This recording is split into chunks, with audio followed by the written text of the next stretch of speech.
তাহলে primary haemorrhage যেটা আমরা বলেছিলাম যে during the act of surgery বা ডিউরিং দি অ্যাক্ট অফ মানে ইনজুরি যে ব্লিডিংটা হচ্ছে we called it primary haemorrhage.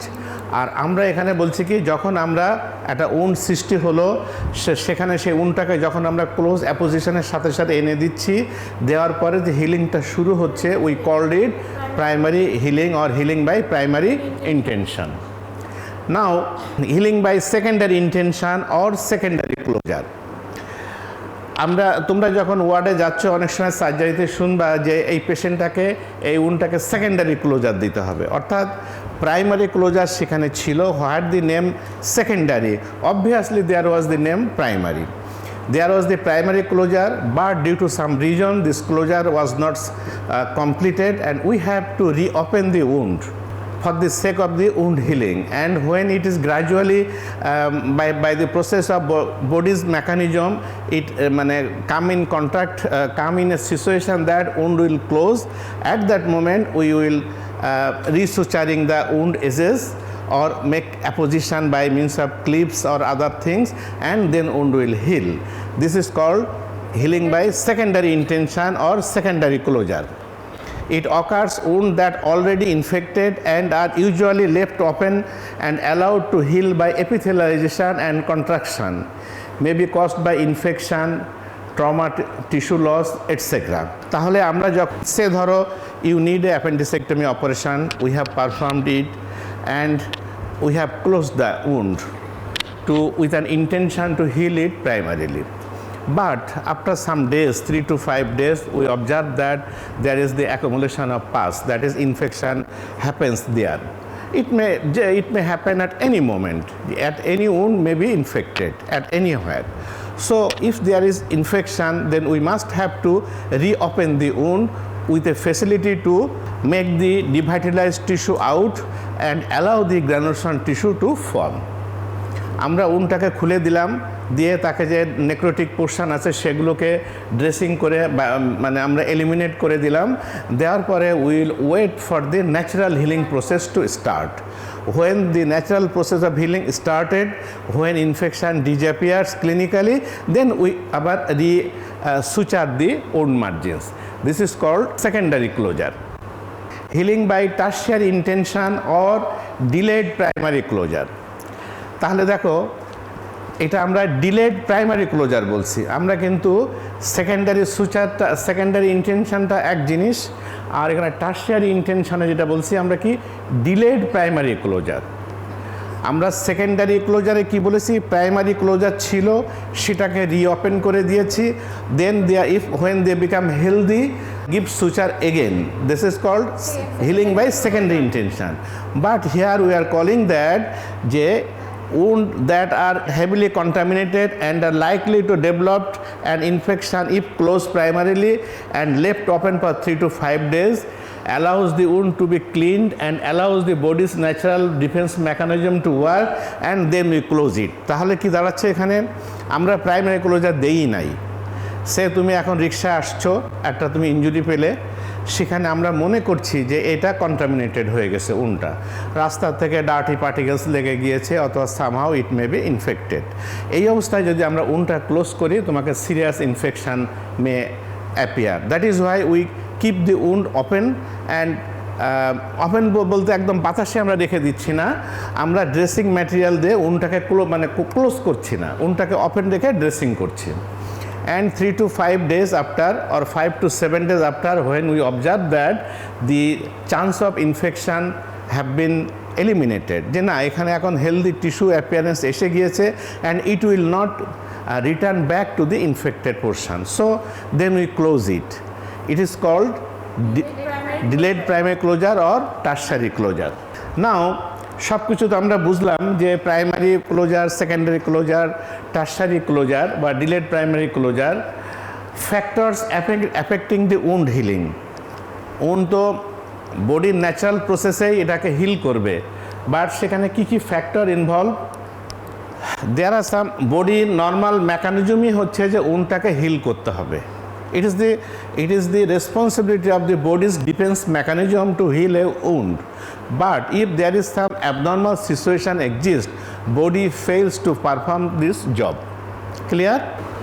বডির নর্মাল যে মানে ফাংশন ছিল to close a wound, but due to some abnormal situations body fails to do it. And what are those abnormal factors? First thing, infection. যদি উন্ডে কোনো infection থাকে তাহলে body ওই উন্ডটাকে হিল করতে পারবে না।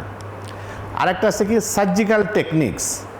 আমি যদি উন্ডটাকে যখন আমি ক্লোজ করতে গিয়েছি সার্জিক্যালি, যদি আমি ফল্টি টেকনিক অ্যাপ্লাই করে থাকি তাহলেও কিন্তু উন্ডটা হিল করবে না। আর কি আছে? মুভমেন্ট।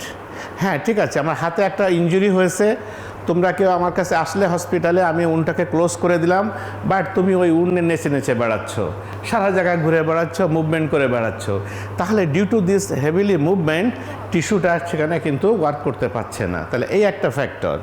আরেকটা ফ্যাক্টর আছে কি? Haematoma formation. Yes, I have close the wounds, but সেখানে হচ্ছে কি ইন বিটুইন একটা হেমাটোমা হয়েছে। এই হেমাটোমা হওয়ার কারণে কি হলো যে তখন উন্ডটাকে প্রপারলি ক্লোজ হচ্ছে না, and it is an important factor and important source for infection. আরেকটা আছে কি টিস্যু ইস্কেমিয়া। যখন উন্ড হয়েছে, আমরা উন্ড ক্লোজ করার আগে আমরা তোমাকে ব্লিডিং সাইডটা বন্ধ করার জন্য এত বেশি ডায়াথার্মি ইউজ করেছি অথবা এত বেশি লিগেচার ইউজ করেছি যে the wound side become totally avascular, and it such situation wound would not be healed. তাহলে টিস্যু ইস্কিমিয়াটা একটা ফ্যাক্টর। আরেকটা আসছে কি প্রেজেন্স অফ ফরেন বডি। তোমরা রাস্তাঘাটের থেকে ইনজুরি নিয়ে এসেছো বা তোমাদের কাছে পেশেন্ট এসেছে, ওর ভিতরে ডার্টি পার্টিকেলস আছে, ওগুলো ক্লিন না করে যদি আমরা ক্লোজ করতে যাই তাহলেও কিন্তু উন্ড হিল করবে না। আরেকটা হচ্ছে কি exposure two radiation. Yes, it is an important part, যে হয়তো কোনো কারণে কোনো person needs an radiotherapy for treatment. There's many occasions when we need radiotherapy, and in such situation wound healing is delayed. ঠিক আছে, তাহলে এই কতগুলো ফ্যাক্টর আছে যেগুলো factors responsible for delayed healing. সেগুলোর ভিতরে আসছে কি ইনফেকশান, সার্জিক্যাল টেকনিক্স মানে faulty techniques, movement, haematoma formation, tissue ischaemia, presence of foreign body and radiation. এগুলো কিন্তু রিটেনে কোশ্চেন আসে যে what are the factors badly affecting the wound healing. ঠিক আছে, এর বাইরে আরও কিছু জিনিস আছে, এগুলো তো গেল লোকাল ফ্যাক্টর। আবার আমাদের বডির ভিতরে কিছু সিস্টেমিক প্রবলেম আছে যেগুলো উন্ড হিলিংকে প্রিভেন্ট করে। There are some systemic factors. আগে যেগুলো আমরা আলাপ করলাম এগুলো হচ্ছে local factor, and there are some systemic factors which affects wound healing. তার মধ্যে একটা কি জিনিস, ধরো এজিং প্রসেস। যদি এখন আমার বয়স এখন 80 বছর হয়ে থাকে, থুতথুরে বুড়ো হয়ে গেছি আমি, আমার উন্ড হিলিংটা naturally it will be delayed হবে। ঠিক আছে, তাহলে এজিং প্রসেস একটা ফ্যাক্টর। আরেকটা ফ্যাক্টর কি হচ্ছে নিউট্রিশনাল স্ট্যাটাস, যে আমি ডায়েটিং করতে করতে করতে এমন হয়ে গেছি কিটো ডায়েটের পারসন আমি, আমার বডিতে কোনো এক্সট্রা এনার্জি নাই, যে বডি একটা ট্রমা হয়েছে, ট্রমাটাকে হিল করবে সেই এনার্জি বডিতে নাই, তাহলে আমার সেক্ষেত্রেও কিন্তু উন্ড হিলিংটা শুড বি ডিলেড। তাহলে nutritional factor is an important কারণ। আবার এটা নয় যে আমি বিশাল মোটা, তার মানে আমার শরীরে খুব নিউট্রিশনাল ম্যাটেরিয়াল আছে, উন্ড করে র্যাপিডলি হিল করে, ইটস অলসো নট দ্যাট। তাহলে নিউট্রিশনাল ডেফিসিয়েন্সি যদি না থেকে থাকে সেইটা আমরা মিন করতে চাচ্ছি। আরেকটা আছে কি সাম ডিজিজ স্ট্যাটাস, কিছু কিছু ডিজিজ প্রসেস আছে যেটা আমাদেরকে উন্ড হিলিংয়ে বাধা দেয়। তার মানে নাম্বার 1 ইজ ও যেটা বললো ডায়াবেটিস মেলাইটাস। আর কি আছে দেখো, ইউরেমিয়া, জন্ডিস, এটা also jaundice also factor for delayed wound healing. And some malignant ডিজিজে যদি থেকে থাকে। আর একটা কন্ডিশন হচ্ছে ইমিউনোসাপ্রেশন, যদি কারোর এইডস হয়ে থাকে অথবা যদি অন্য কোনো কারণে এমন কিছু ড্রাগ সে ইউজ করছে যেটা তার ইমিউনিটিটাকে সাপ্রেস রয়েছে, সেক্ষেত্রে আমাদের উন্ড হিলিংয়ে ডিলে হবে। তাহলে কি diabetes mellitus, uraemia, jaundice, malignancy এবং ইমিউনোসাপ্রেশন। আচ্ছা, এটা গেল কিছু কিছু ফ্যাক্টর। আর কিছু কিছু কারণে আমরা অনেক সময় কিছু ওষুধ ইউজ করে থাকি। There are some drugs which may hamper wound healing. That is কী কী ধরনের ড্রাগ, যেমন ধর স্টেরয়েডস। অনেকের আছে যে অ্যাজমেটিক পেশেন্ট, কমন একটা ডিজিজ যেখানে হরহামেশা আমরা স্টেরয়েড ইউজ করে থাকি।